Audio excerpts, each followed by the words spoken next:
Today, I'm going to share my views from the recruiting point of view for sales recruiters, for bench sales recruiter. So one of the recruiters asked me, bench sales recruiter asked me, how we should interact with on-site clients, with white recruiters.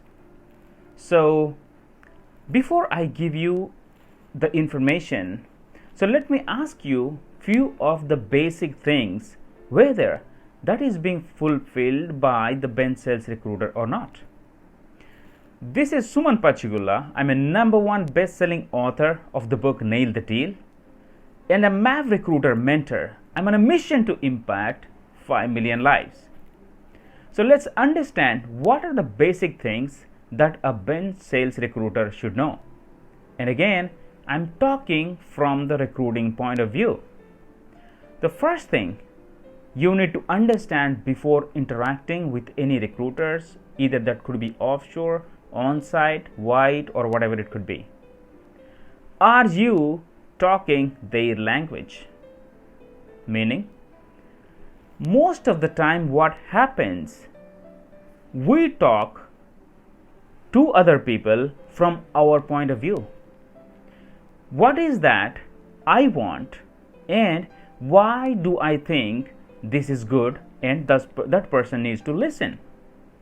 So here when it comes to bench sales recruiters, are you thinking from the client's point of view? That is where you need to start. You should not be starting why your candidate is good or your resume is good, but you need to focus on how this candidate is going to help them fill their position. All right. And the second one, are you making their life easy? Are you making the recruiter's life easy? Most of the time what happens, and we as a recruiter experience, the moment we post a requirement or we mass mail a requirement, we get numerous resumes which are irrelevant. Do you follow a process which teaches you to send your resume to anybody else and to everybody else, to any open position, so that those vendors will keep your resume in their database so that they will call you for a future position? Well, that is one of the strategies, but what if you have a candidate immediate available and you approach the same process? Do you really want your resume to be in the database and you would expect those people to call you when they have positions? No. How much of time you are spending reading and understanding the requirement and trying to help the recruiter by asking questions so that you can help the recruiter place the candidate? If you do not understand the requirement well, how do you think you are going to service a best candidate what you have? Most of the time what happens, if someone is looking for a MuleSoft developer, Java developer, .NET or QA, whatever it would be, they just ask the candidate the job title and the rate and location, and you just send the resume. That is what has been followed by most of the recruiters. Did you ever spend time understanding what is the exact fit of your candidate skill and sending that to very specific positions? That will help you focus on the priorities, and that will give you a confidence that yes, this position will definitely give me an output. A spray and pray, that thing will not work, or that work for a shorter period of time and will never give you an expected outcome. Are you aware of your candidate? Are you aware of the whole recruiting game? Are you aware of your company policies? Because as a sales recruiter, you need to understand that there are so many things, so many complications may come in after a placement. Do you understand that how the recruiting company wants to do business with you? Do you strictly follow what is that your company says, or are you in a position to suggest your company that what is the best for them? As a bench sales recruiter, how you are being helpful to the recruiters who are looking for a candidate. How is your communication with your candidate?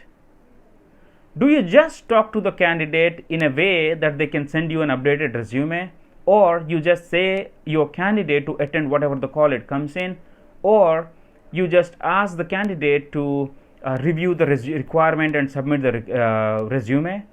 Or do you do you take responsibility of each and every candidate by understanding what are their strengths, what are their weaknesses, what are their likings, what are their dislike, what kind of environment they would like to work, what are their functional skills, what they have, what is that they exactly feel about going to one location, how well they prepared for an interview.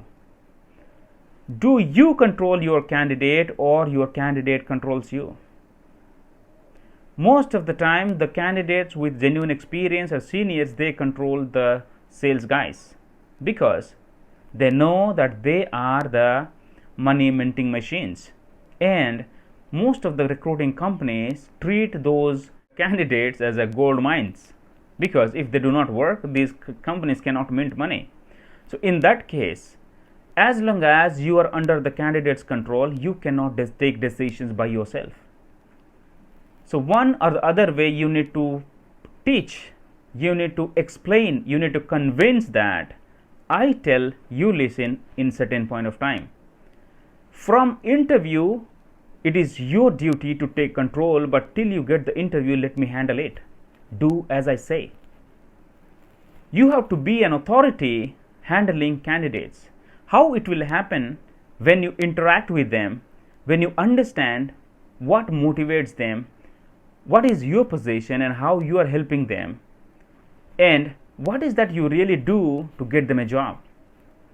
It doesn't mean a sales recruiter who uploads a resume in multiple portals, look for open jobs in LinkedIn, or look for a bunch of thousands of recruiters' email IDs and flashes the resumes.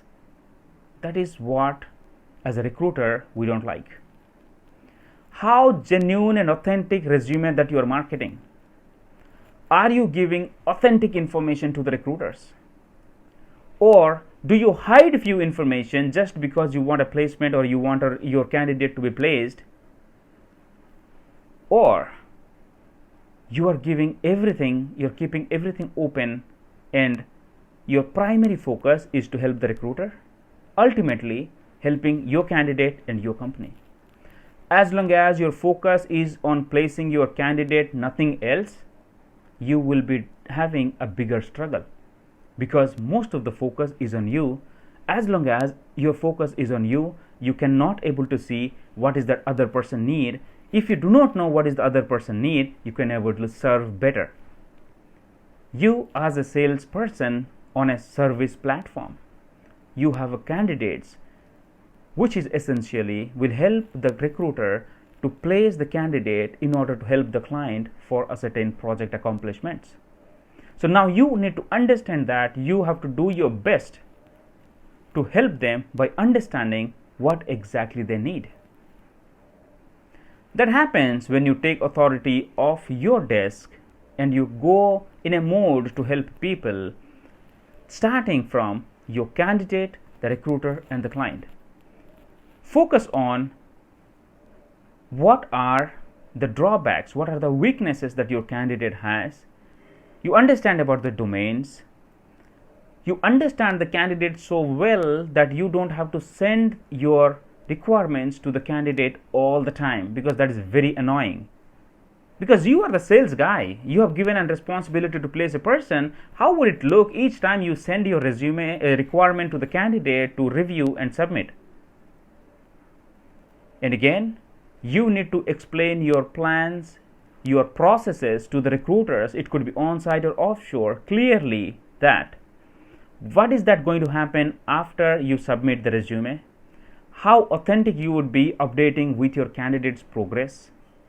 Are you guys sticking to the confirming the rate that we do not ask more? Whatever you confirm, this is what it is. Do you guys promise, do you guys give a kind of confidence to the recruiter who can go and fight with the client to get an offer, that within 2 weeks if you get me an offer, anything that comes around from anywhere, any corner of the world, my candidate is going to take your project. Do you have that authority with your candidate? Because this business is on trust. If as a sales recruiter you are able to build trust with your words, with your deeds, then the sky is the limit and you will be the winner. Thank you very much for listening. If you think there is something comes to your mind, do mention that in the comment and let other sales guys understand. There are so many things to cover, and I will be adding more of my views and how as a recruiter and a salesperson we can create the industry as a very good place to work in. Once again, this is Suman Pachigulla on a mission to impact 5 million lives. Take care and God bless. Bye bye.